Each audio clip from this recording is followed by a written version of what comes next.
Imagine que de repente o mundo que você conhece se desfaz. Não por um cataclismo global, mas por uma simples visita à sua porta. Uma família de estranhos aparece, alegando que a sua casa, o seu refúgio, é na verdade o lar deles. Eles não são invasores, mas sim antigos moradores, que parecem ter vindo de uma realidade paralela. Você começa a duvidar de tudo, das suas memórias, da sua sanidade, da própria estrutura da realidade. O que é real? E o que é delírio? E o mais aterrorizante, quem é você quando a sua história é reescrita por outros? Esse é o ponto de partida do livro Nós Já Moramos Aqui, de Marcos, acho que Kleyer, não sei como é que fala. Às vezes eu sou muito burra. Um livro que transcende o terror psicológico para se tornar um espelho perturbador da nossa própria luta pela identidade, pela autenticidade. Mas a verdadeira história, ela não está ali nos sustos e tudo mais, mas está na mente da protagonista. Por trás do suspense, a gente encontra uma análise profunda sobre o que significa ser humano, né? Num mundo em que insiste em nos desumanizar. Então fica aqui até o final, porque hoje a gente vai mergulhar na psique da Eve Palmer, sob a lente da psicologia humanista. E descobrir por que a casa mais assustadora é, na verdade, a nossa própria mente. Olá, eu sou Cristiane Faria, psicóloga, e esse é o canal Psiliterária. E esse é o canal Psique Literária, o canal onde desvendamos as camadas mais profundas da literatura através do lado da psicologia. Então, se você é nova aqui, seja muito bem-vinda. O meu objetivo aqui é transformar a leitura numa jornada de autoconhecimento, né? Usando ali as grandes obras como um ponto de partida para reflexões sobre a mente humana. O livro que eu escolhi para essa sessão hoje é Nós Já Moramos Aqui. É um fenômeno que nos convida a questionar a nossa percepção e a nossa identidade, né? É uma obra que se encaixa perfeitamente na nossa proposta, porque nos força a confrontar o eu que a gente constrói e o eu que a gente teme ser.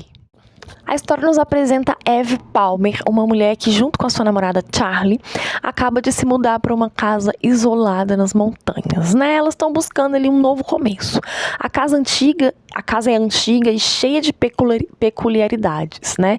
Deveria ser ali um refúgio perfeito para Eve, que lida constantemente com ansiedade, que paralisa ela, né? E um crítico interno, que ela carinhosamente chama de Mo. A tranquilidade é quebrada numa noite fria, quando uma família, os Faust, batem a porta. O pai, o Thomas, alega ter crescido ali e pede para mostrar a casa para os filhos. Eve, na sua dificuldade crônica de dizer não e evitar conflitos, acaba permitindo a entrada da família. O que começa como uma visita inofensiva, rapidamente se torna uma situação muito bizarra e sufocante. A família Faust se comporta de uma maneira estranha, o tempo lá fora só piora, a partida deles é adiada, e a Eve começa a notar detalhes bem perturbadores, assim. A família não tem carro, eles parecem saber coisas íntimas sobre a casa, e o mais alarmante, a realidade ao seu redor começa a se distorcer. Como? Elementos da casa mudam, objetos somem, reaparecem, a própria Eve se vê num turbilhão de dúvidas, né? A família Faust a trata como se ela fosse outra pessoa, como se a sua vida com Charles fosse invenção. Aos poucos, Eve é forçada a confrontar a possibilidade de ela não ser quem pensa que é. Onde a casa é um labirinto que distorce ali o tempo todo a sua identidade. O que se segue agora é uma escalada de terror psicológico, onde a linha entre a sanidade e a loucura é apagada.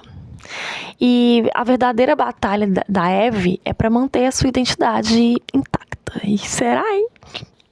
Então, para a nossa análise, vamos utilizar a psicologia humanista, né, que é uma abordagem que se concentra ali na experiência subjetiva, no potencial inerente de crescimento de cada indivíduo e na importância da autodeterminação.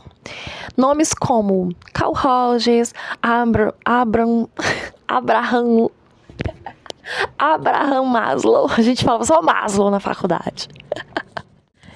Então, são pilares e as suas ideias, né, que fornecem a chave para a gente entender aí a jornada da Eve.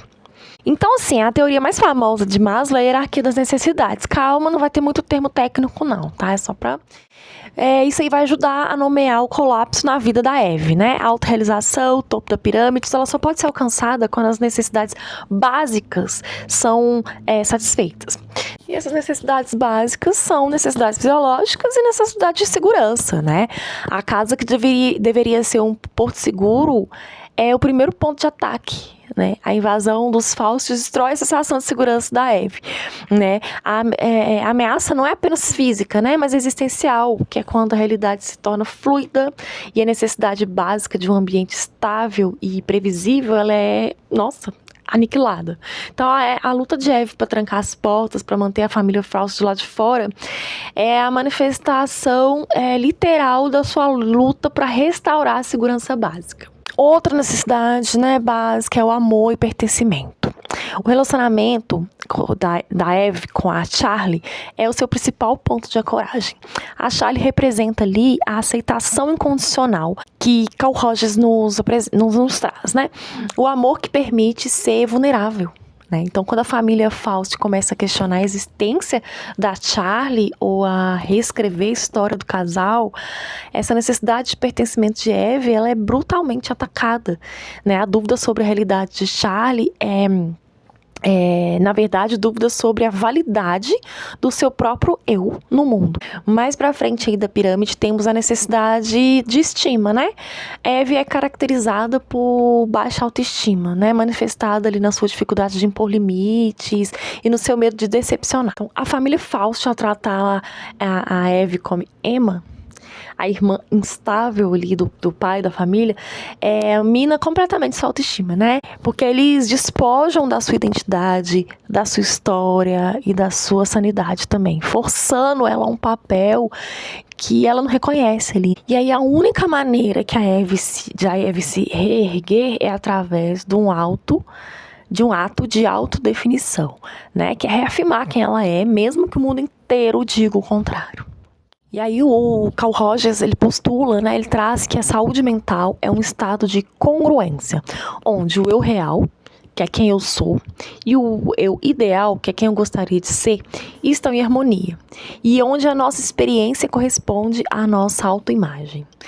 A jornada da Eve é um estudo sobre o caso da incongruência forçada, né?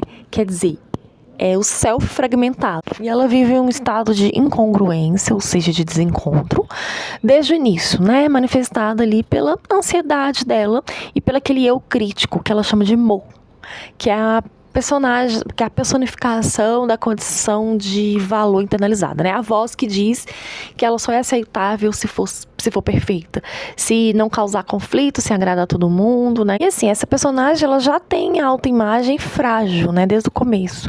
E aí ela é substituída por uma narrativa de doença mental e de violência também. E aí a luta da Eve não é contra fantasmas ou demônios, mas contra a dissolução da sua identidade.